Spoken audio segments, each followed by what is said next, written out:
할렐루야. 하나님께서 오늘도 넉넉한 은혜 가운데 인도해 주실 줄로 믿습니다.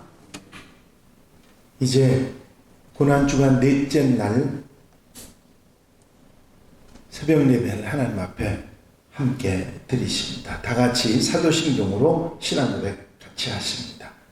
전능하사 천지를 만드신 하나님 아버지를 내가 믿사오며 그의 아들 우리 주 예수 그리스도를 믿사오니 이는 성령으로 잉태하사 동정녀 마리아에게 나시고 본디오 빌라도에게 고난을 받으사 십자가에 못 박혀 죽으시고 장사한 지 사흘 만에 죽은 자 가운데서 다시 살아나시며 하늘을 오르사 전능하신 하나님 우편에 앉아 계시다가 저리로서 산 자와 죽은 자를 심판하러 오시리라. 성령을 믿사오며 거룩한 공예와 성도가 서로 교통하는 것과 죄를 사해 주신 것과 몸이 달사하는 것과 영원히 사는 것을 믿사옵나이다. 아멘. 할렐루야.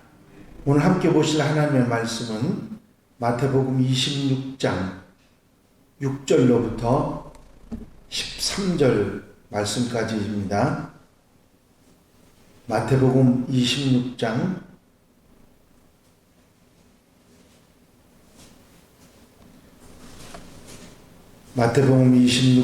6절부터 13절 말씀까지 한 절씩 교독하시겠습니다.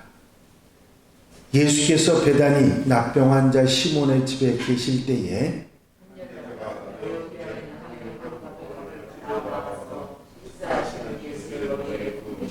제자들이 보고 분개하여 이르되 무슨 의도로 이것을 허비하느냐.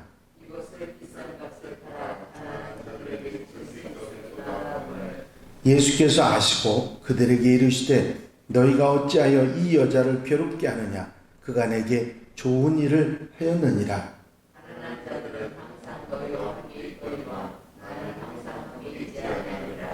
이 여자가 내 몸에 이 향유를 부은 것은 내 장녀를 위하여 함이니라.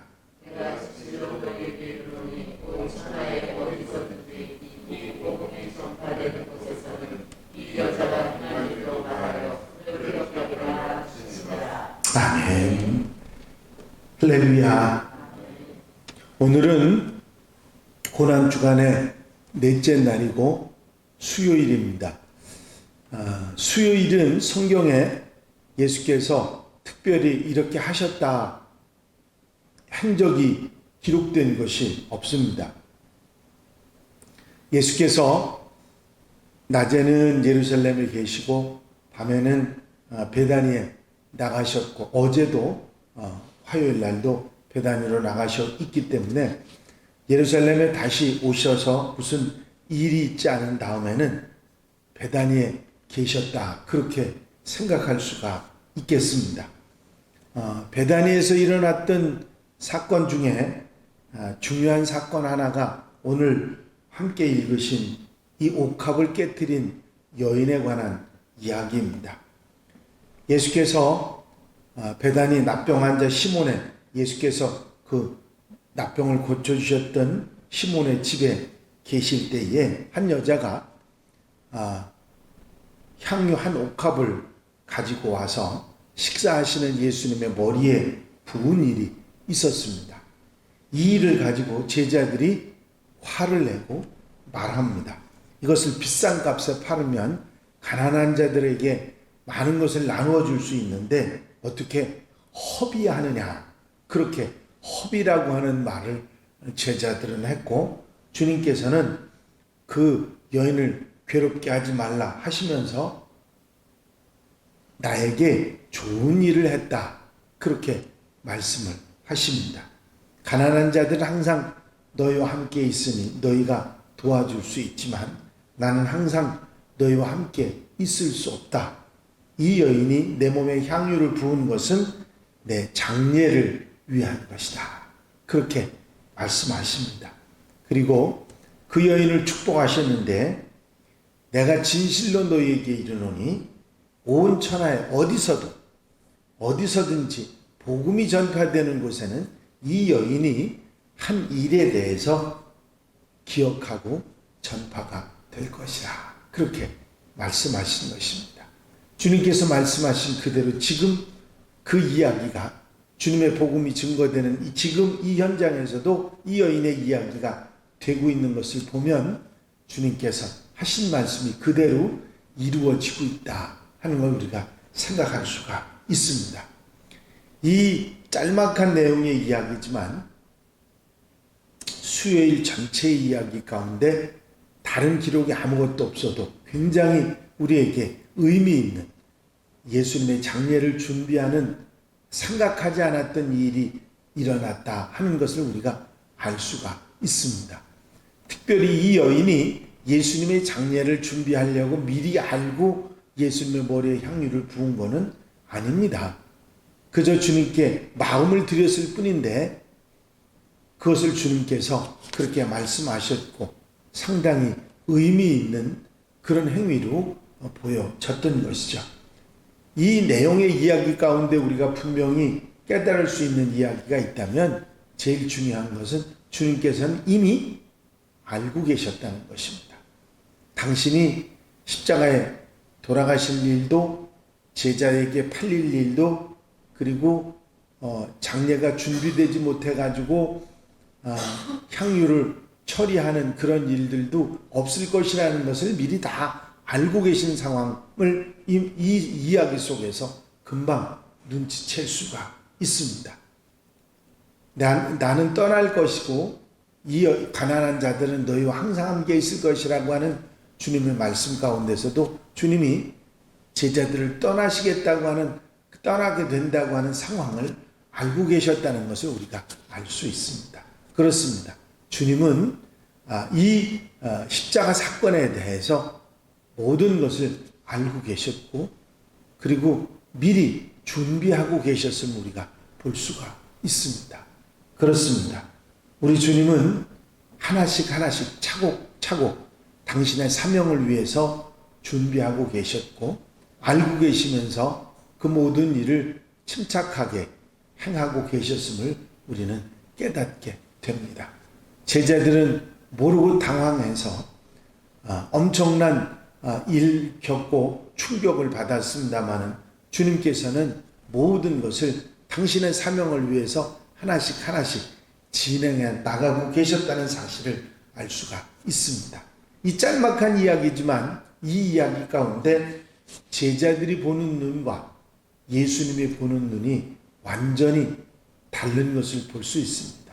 제자들은 알지 못하니까 눈앞의 일만을 받고 감정적으로 그 일을 처리했지만 주님께서는 멀리 보시고 미래의 것을 보시고 장례를 준비한다고 하는 그런 눈으로 따뜻하게 그 여인의 행위를 책망하시지 않고 내 좋은 일을 하였다 그렇게 말씀하고 계신 것을 보게 됩니다.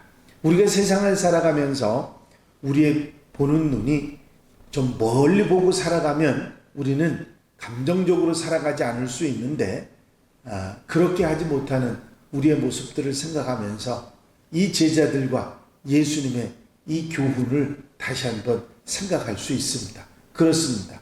세상을 살아가는 데는 눈앞의 일도 봐야 되지만 좀 더 멀리 내다볼 수 있는 눈이 열려서 감정적으로 살아가는 것이 아니라 미래를 보고 그리고 미리 대비하고 준비할 수 있는 그런 사람들이 되어야 되겠다 하는 깨달음을 갖게 되는 것입니다. 이번 우리가 코로나 사태로 인해서 준비라고 하는 게 얼마나 중요한지를 우리가 깨달았고 또 이제 이 코로나가 지나가는 것이 아니라 이런 일들이 앞으로도 있을 수 있음을 우리로 하여금 대비하고 보는 눈을 열어준 것을 우리가 생각할 수가 있습니다. 예수님의 이 짤막한 이야기 가운데 우리의 보는 눈을 좀 더 멀리 볼 수 있는 그런 영안이 열리는 역사가 있어야 될 줄로 믿습니다. 주님께서 이 여인의 이야기를 책망하거나 뭐하라 하지 않으시고 좋은 일을 행하였다고 또 장례를 준비했다고 말씀하시면서 그 여인에게 축복하신 말씀이 있습니다. 아까도 말씀드렸습니다마는 이 여인이 한 일, 내 머리에 향유를 붓고 머리털로 발을 씻었던 그 일을 복음이 증거되는 것, 예수님에 대한 그런 십자가와 부활의 사건이 증거되는 모든 곳에서 그 이 여인의 이야기도 계속 기억하게 되리라 하신 말씀입니다. 그 여인이 누군지는 이야기 안 하시면서도 이 여인에 대한 이야기가 많은 사람들에게 전해져서 정말 주님을 장례를 준비를 하는 지혜로운 모습이었다는 것을 알려지게 되는 그런 이야기를 우리에게 말씀하시고 또 이 여인을 축복하시는 것을 볼 수가 있습니다. 여인이 왜 이런 일을 했을까 생각을 해봅니다. 물론 예수님께서는 내 장례를 준비했다고 말씀하셨지만 그 여인의 입장에서는 여러 가지로 생각할 수 있는데 가장 중요한 것은 주님께 귀한 것을 정성으로 드리고 싶은 그 여인의 마음이 여기서 표현됐다 하는 것을 알 수가 있습니다. 가난한 자들에게 제자들이 분개할 정도로 양이 많은 향유가 예수님의 머리에 발에 뿌려졌다면, 부어졌다면 그것은 굉장한 그 비중을 가진 많은 돈을 들여야 되는 그런 향유였다는 것을 생각할 수가 있겠습니다. 결국은 이 여인은 자기가 가진 전부를 주님 앞에 부어드리면서 하나도 아깝지 않게 그리고 마음과 정성을 다하는 것을 볼 수가 있습니다. 이 여인의 입장에서는 주님에게 최선을 다하는 그런 모습, 그것이 바로 예수님의 장례를 준비하는 일이 되었다고 하는 놀라운 역사가 일어났다고 하는 사실입니다. 이 여인의 이 헌신이 결국은 알지 못하는 가운데 했던 헌신이지만 예수님의 장례를 미리 준비할 수 있었고 그 일로 주님의 놀라운 역사를 다시 한번 기억하게 하는 사건도 되었다고 하는 사실이죠. 오늘 하루 우리가 살아가면서 이 여인의 이야기를 우리 마음속에 기억하고 나는 주님의 은혜를 이렇게 감사하며 정성을 들이고 헌신하는 마음이 내게 있는가 하는 것을 우리가 돌아보면서 좀 더 눈앞의 일에 급급하지 말고 멀리 보고 미리 보고 대비할 수 있는 그런 신앙인들이 되어야 되겠다 하는 가르침을 받을 수 있습니다. 수요일 아무 일도 하시지 않으셨지만 이 한 사건의 이야기로 우리에게 좋은 교훈을 주시는 말씀을 마음에 담고 책임질하며 살아가는 복된 하루, 아름다운 삶이 되시기를 주의 이름으로 축원합니다. 축원합니다. 기도드리십니다. 사랑과 은혜가 영원히 많이 쓴 아버지 하나님, 오늘 넷째 날 수요일에 주님께서는 이제 움직이지 않으시고 베다니에 계셨지만 기도하고 계시고 또한 당신의 사역을 미리 생각하고 준비하고 알고 계셨다는 사실을 우리로 하여금 깨닫게 하시니 감사를 드립니다. 향유를 예수님의 머리에 부었던 한 여인의 이야기를 통해서 미리 당신의 사명을 위해서 준비하시고 예비하시고 알고 계셨던 주님을 우리가 기억하면서 그렇게 죽음이 눈앞에 있으면서도 주님께서 침착하게 모든 사역을 다 준비하시고 진행해 나가시는 그 모습 가운데 우리가 존경하고 주님을 따라야 할 이유가 또 한 가지 생각되어짐을 감사를 드립니다. 이 여인의 이야기 가운데 부지 중에 예수님의 장례를 준비했던 정성과 헌신이 우리에게도 있게 하시고 눈앞의 일을 보고 급급했던 제자들의 그 급한 마음이 아니라 예수님처럼 멀리 보고 장례를 볼 수 있는 영안이 열려지는 하나님의 백성들이 되게 하옵소서. 우리가 부지 중에 드리는 정성과 사랑이라도 이제 복음이 증거되는 곳에서 전해지는 놀라운 기억되는 놀라운 역사가 있어질 수 있는 이 여인의 이야기처럼 우리의 삶의 모습이 그러한 그리스도인 하나님 백성의 삶의 모습이 되게 하옵소서. 이 안내의 삶을 온전히 주님께 맡겨드립니다. 주의 은혜와 사랑을, 주의 십자가와 부활을 감사함으로 바라보며 하루를 아름답게 사는 하나님의 백성들이 되게 하옵소서. 허락하여 주실 줄로 믿사옵고 예수 그리스도의 이름으로 기도하옵나이다. 아멘. 주님 가르친 기도 함께 드리십니다. 하늘에 계신 우리 아버지시여, 이름이 거룩히 여김을 받으시오며 나라의 마옵시며 뜻이 하늘에서 이루어진 것 같이 땅에서도 이루어집니다. 오늘날 우리에게 일용할 양식을 주옵시고 우리가 우리에게 죄 지은 자를 사하여 준 것 같이 우리 죄를 사하여 주옵시고 우리를 시험에 들지 말게 하옵시며 다만 악에서 구하옵소서. 나라와 권세와 영광이 아버지께 영원히 싸움나이다. 아멘. 이 시간 기도하실 때에 교회 부흥과 발전을 위해서 공통기도 제목들, 중보기도할 분들을 위해서 특별히 부활주일에 우리 온 한양가족 총동하는 일 위해서 기도해 주시고 부활새벽기도학교 위해서 기도해 주시고 자유롭게 기도하시기 바랍니다.